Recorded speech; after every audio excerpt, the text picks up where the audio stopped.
पहा नवीन एपिसोड्स एकदम add free.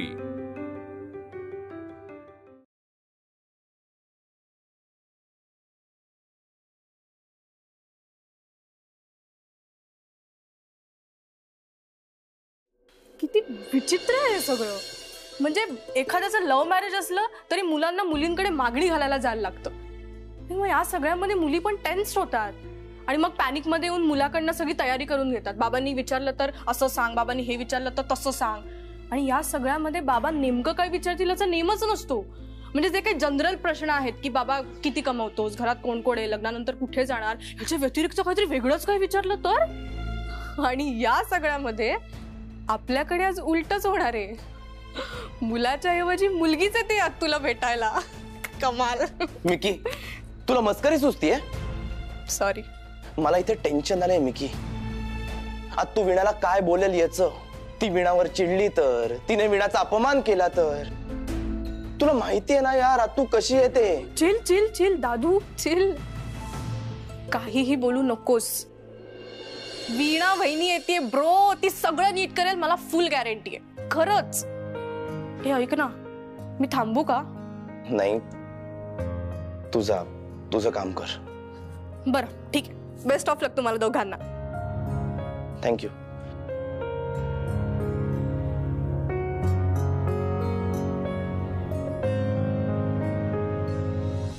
दादू नको टेन्शन घेऊ, सगळं ठीक होईल। मिकी, मला ना एकाच गोष्टीचं टेन्शन आहे। कसलं? वीणा आत्तूला भेटायला आल्यावर आत्तूचा मूड चांगला असायला हवा, बस। अरे असणार, मी का देवींचा आशीर्वाद आहे। हे घे, घे आशीर्वाद घे पटकन वत्सा, लगेच आशीर्वाद पटकन आशीर्वाद घे यार। Bye bye. Love you. Love you too, bye.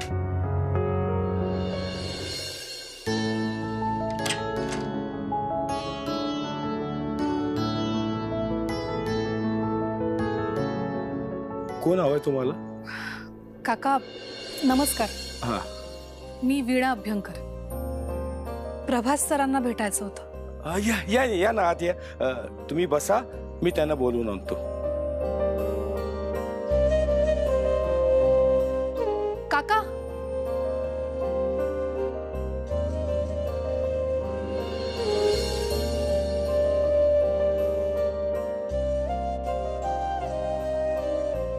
हे घरच्यांसाठी आणलं। अच्छा, बसा ना तुम्ही। हो बसा।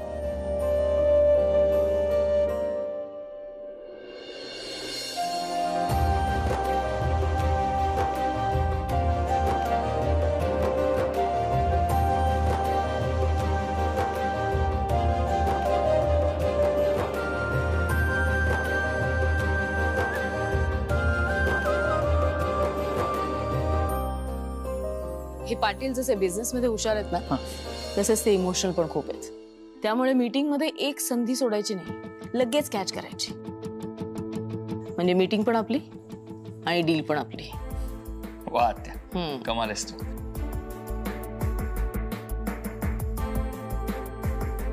तन्वीची आई वेळेवर यायला हवी, तिचं आणि वीणाचं एकाच वेळी घरी असणं गरजेचं आहे, तरच मला हवंय तसं घडेल।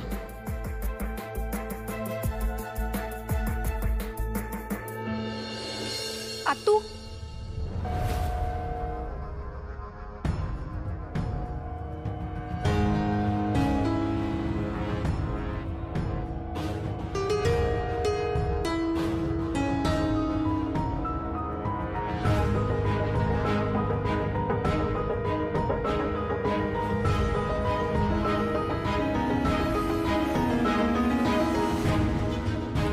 Good morning आत्तू।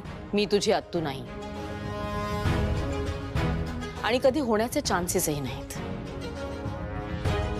त्यामुळे स्वतःची पायरी ओळखून वागायचं, कळलं? आत्तू ते एक मिनिट, तू मला शैलजा मॅडम म्हणायचंस, समजलं? मिस वीणा अभ्यंकर।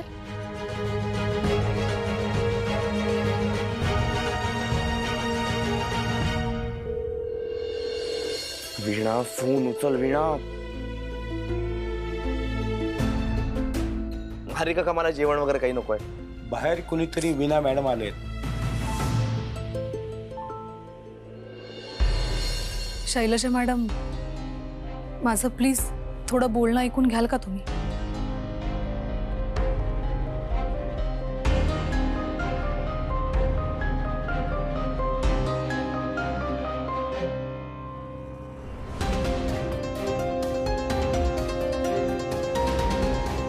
शैलजा सदावर्तेने तुझं ऐकावं इतकी मोठी नाही झालीस तू.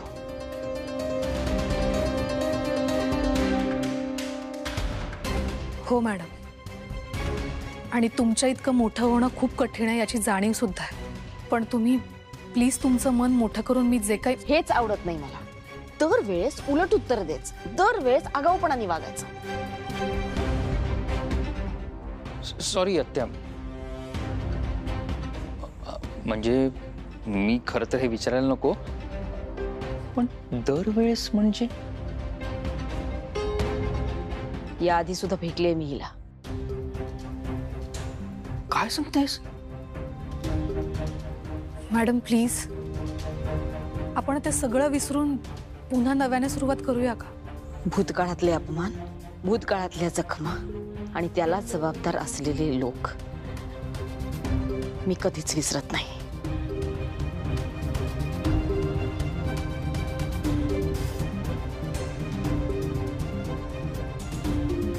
तू इथे कशासाठी आलीस?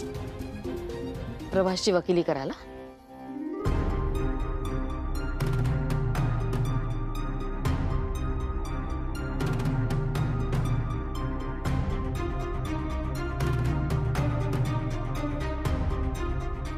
तुला जे काही बोलायचे ते पटकन बोल, कारण माझा प्रत्येक सेकंद किमती आहे. मॅडम, मी प्रभासची वकिली करायला नाही आली, आणि प्रभासना त्याची गरजही नाही. तुमच्या बाबतीत तर नाहीच नाही, कारण तुमचं आणि त्यांचं नातं किती छान आहे ना ह्याची कल्पना आहे मला. तुला तर सगळ्याच गोष्टीची कल्पना आहे का? मग तू तुझा आणि माझा वेळ का वाया घालवतेस? कारण मला फक्त एवढंच सांगायचं की मी तुमची गुन्हेगार आहे, आणि त्याचा राग तुम्ही प्रभासवर नका काढू. तुम्हाला जे काही बोलायचं असेल किंवा जी काही शिक्षा द्यायची असेल ना ती मला द्या.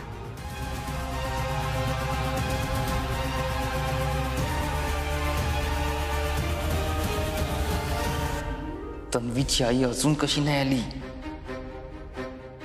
आत्तू, सॉरी शैलजा मॅडम. हे बघा, प्रभास जे काही वागले ते तुमच्या मते चुकीचं असेलही, पण त्यांच्या या वागण्याला सर्वस्वी मी जबाबदार आहे. त्यामुळे शिक्षा सुद्धा मलाच झाली पाहिजे. आत्ता तुझ्या कानाखाली माराविषयी वाटते मला. मारू?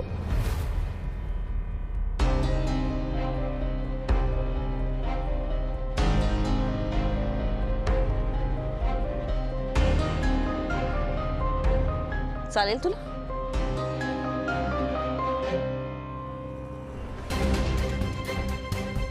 त्याने जर का तुमचा राग शांत होणार असेल तर मला तेही चालणार आहे.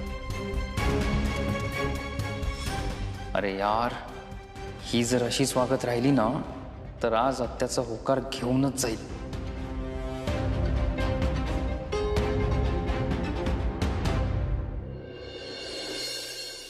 अगं नेल पॉलिश काय लावत बसलीयस? अगं तन्वीची आई अजून आली नाहीये, कुठे राहिला त्या? घरातून तर निघाल्या होत्या. निघाल्या होत्या? हो. मग अजून कशा नाही आल्या? किती वाजता बोलवलं होतंस त्यांना? मी 11 वाजता. 11? हो. 11 वाजेपर्यंत आत्या तिच्या केबिन मध्ये सेटल झालेली असेल. नाही नाही नाही, एक मिनिट. 11 नाही, मी 10 सांगितलेलं. 10? मग अजून कशा नाही आल्या? 10 नाही, 9:30. जाऊ दे, आता मी सांगतोय तेवढं कर फक्त. हं? त्यांना फोन लाव, त्या कुठे आहेत हे विचार, आणि आत्ताच्या आत्ता नाही आल्या ना तर हे लग्न मोडलं असं स्पष्टपणे सांग त्यांना. हो. महत्वाची गोष्ट, मी बाहेर बोलवल्याशिवाय बाहेर यायचं नाही. आणि दुसरी महत्वाची गोष्ट, तू त्यांना लग्नाची बोलणी करण्यासाठी इथे बोलवलंयस हे मला माहिती नाहीये असं वागायचं, कळलं? जमेल? जमेल. फोन लाव त्यांना.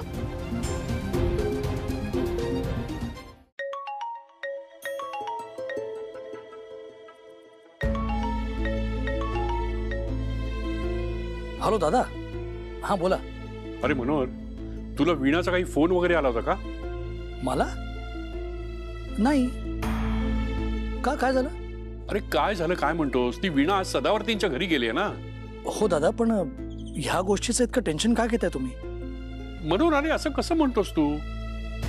तिकडे काय झालंय काय नाही काही कळायला मार्ग नाही. अरे दादा, अहो प्रभास तिच्या सोबत असताना आपल्याला काळजीचं काहीच कारण नाहीये. आणि तिकडचं काम झालं की वीणा आपल्याला फोन करेलच.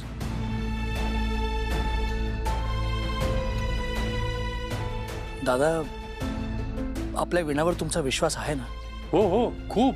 मग झालं तर दादा, आधी तुम्ही शांत व्हा. आणि बघा, मला तिचा फोन आला तर तुम्हाला कळवेनच, मी लगेच कळवेन. तुम्ही अजिबात काळजी करू नका.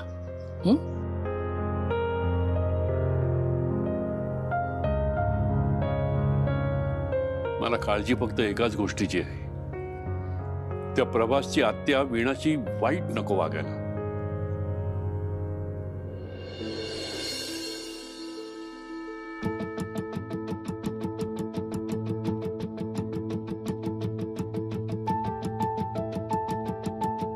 जोवर तुमचा राग शांत होत नाही तोवर मी तुमच्या हातचा मार खायला तयार आहे. आणि मला खात्री आहे प्रभास अजिबात मध्ये पडणार नाही.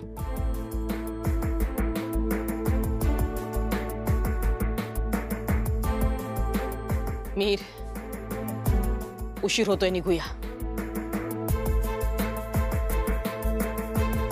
मला माहित होतं कितीही काहीही झालं तरी तुम्ही माझ्यावर हात उगारणार नाही, कारण मला मामाने सांगितलंच होतं माझी शैलजा कितीही चिडली तरी ती कुणाचा द्वेष करणार नाही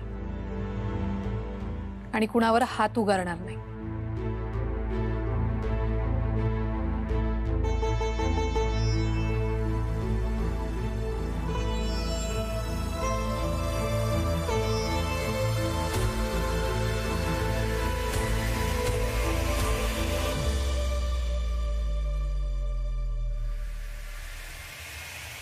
संपलं. गेम खल्लास. आता आत्या पाघळणार.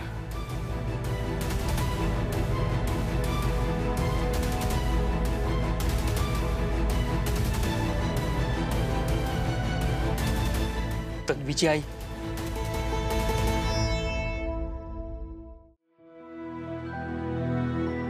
अजून या वीणाचा फोन नाही. तिथून निघाले की नाही कोणास ठाऊक. प्रभासला फोन करून बघतो.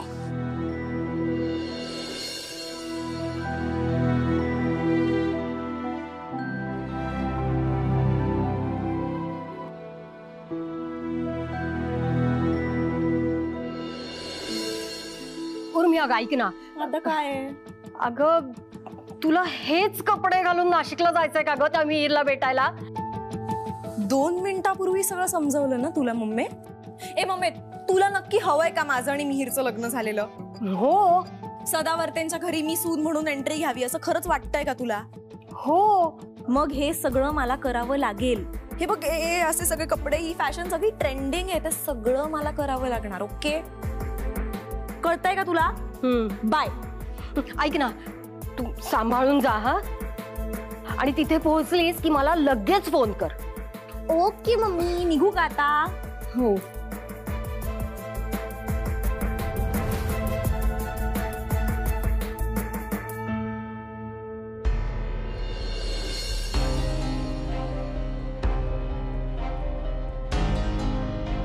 हे काय? हे असले कपडे घालून आपल्या अब्रूची लक्तर कुठल्या वेशीवर टांगायला निघालात तुम्ही? हे असलेच कपडे वीणाताईने परक्या मुला मुलींसमोर भरलेल्या कॉन्सर्ट मध्ये हजारो लोकांसमोर घातले होते, तेव्हा चाललं. तेव्हाही मी ते खपवून घेतलं नव्हतं. मी रागावलो होतो तिला. जे चुकीचं आहे ते चुकीचं आहे. भलत्या गोष्टीचं समर्थन मी नाही करणार. हो का? पण मग नंतर माफ केलंस तिला. आणि हो, अजून एक, प्रभास आणि वीणाताईच्या लग्नाला आधी विरोध केलास आणि आज त्याच प्रभासच्या घरी जाण्याची परवानगी दिलीस तिला. त्याचं काय? वीणा प्रभासच्या आत्याला भेटायला गेली आहे तिकडे, पुढच्या सगळ्या गोष्टी सुरळीत होण्यासाठी. असं फक्त तुला वाटतंय दादा मामा? तुला काय माहिती तिकडे आत्याला मनवायला गेलीये की मजा मारायला गेलीये ते? दादा, जसं तुला तुझ्या मुलीबद्दल काहीही उलटसुलट बोललेलं जसं तुला खपत नाही ना, तसंच माझ्याही मुलीबद्दल मी खपवून घेणार नाही.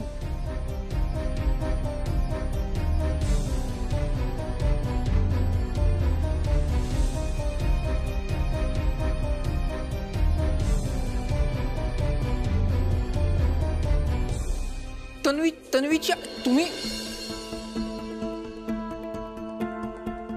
या इथे काय करतायत? हा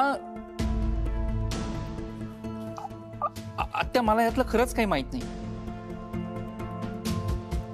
अहो तुम्ही काय करताय इथे? वा, काय घर आहे. म्हणजे आलेल्या पाहुण्याला पाणी द्यायचं सोडून तुम्ही का आलात म्हणून विचारताय? न बोलवता आलेल्या लोकांची आम्ही असंच वागतो.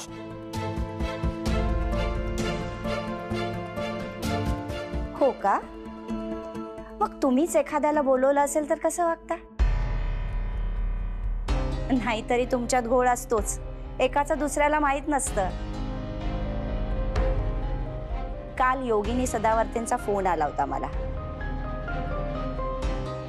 त्यांनी तुम्हाला सांगितलं नाही का त्यांच्या लाडक्या लेकाला काय तन्वीशी लग्न करायचं असं?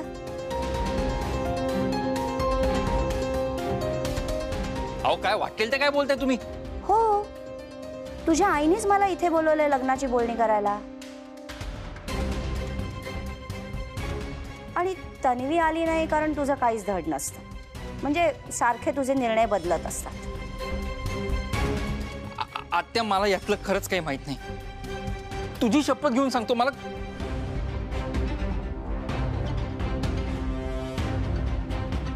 आई हॉलमध्ये आधी पटकन ये लवकर. मी जरा का ओरडतोस?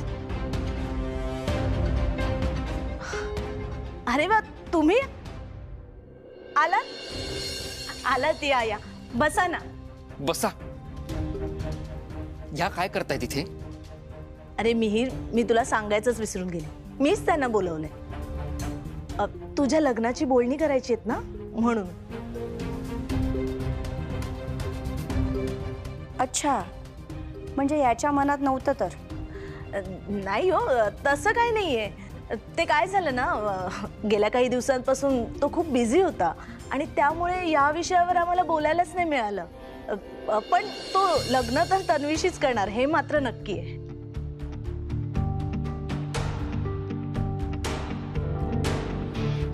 कोणी सांगितलं?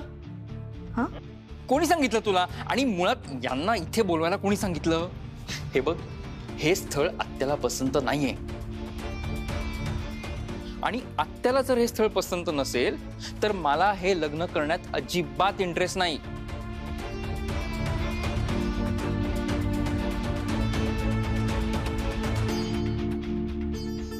आत्याच्या विरोधात जाऊन मी लग्नच करणार नाही. अगं लग्न काय, कुठलीही गोष्ट करणार नाही.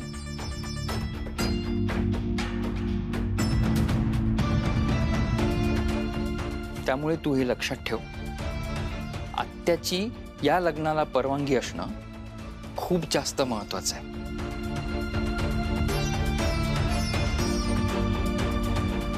अच्छा, म्हणजे इतके दिवस तू तन्वीला झुलवत ठेवलं होतंस? हे बघ मिहीर, याचे परिणाम वाईट होतील आणि तुझ्या बरोबर शैलजा सदावर्तेलाही भोगावं लागेल. Mrs Sarpotdar, mind your language. तुम्हाला जे काही बोलायचं ते मला बोला, पण माझ्या आत्याला बोललेलं मी खपवून घेणार नाही. हो का? आत्याचा इतका पुळका आहे ना, तर तिच्याच ताटाखालचं मांजर बन. That's none of your business. निघू शकता तुम्ही. आणि तुमच्या लाडक्या लेकीला सांगा की मिहीर त्याच मुलीशी लग्न करेल जिच्याशी लग्न करायला त्याची आत्या सांगेल.